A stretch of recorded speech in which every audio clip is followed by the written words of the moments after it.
Here's our introduction to the null pointer. This was actually introduced in C++11, which is now a while ago.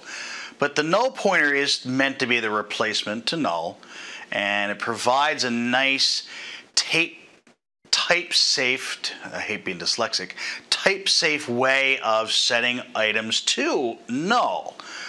It has some, while it fixes the error that we talked about, which I'm going to go over first here in a minute, it also has some other benefits that in reality are really going to help us further down the road, especially with STLs, comparison, but again, I'll show you that here in a second.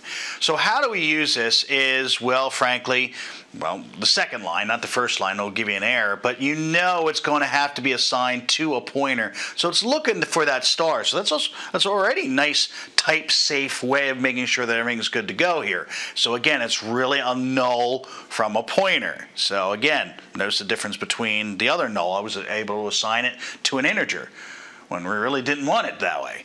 So that's one thing right there, type-safe, that's nice.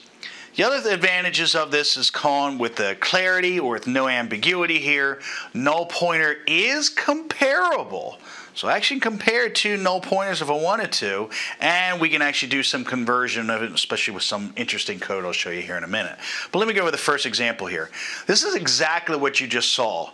But remember, when we had two overloaded functions, there was nothing wrong with it. When we had it this time with a function and null pointer, now again, this time it knows which one because again, this time it's really type safing to make sure it's really going to a pointer.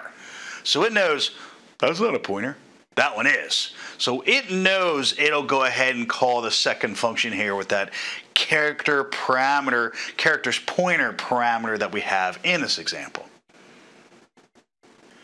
Now for the other two benefits. First is we can actually do some comparing with this. So the nice part is I can still set it up with a pointer, set the null pointer. I can compare it to a 0, or I can compare it with another null pointer. So that's a nice part about setting things up, and again, there's no errors for either one of them. So that's pretty nice. The other part is about casting.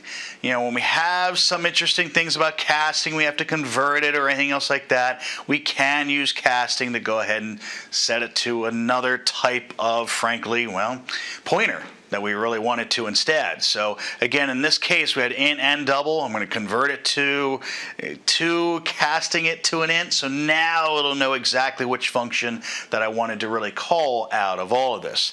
Now remember, many times null and null pointer are interchangeable. It's just honestly trying to update a little bit here with using the null pointer and also try to avoid some issues that could happen when we do an overloading and something like this.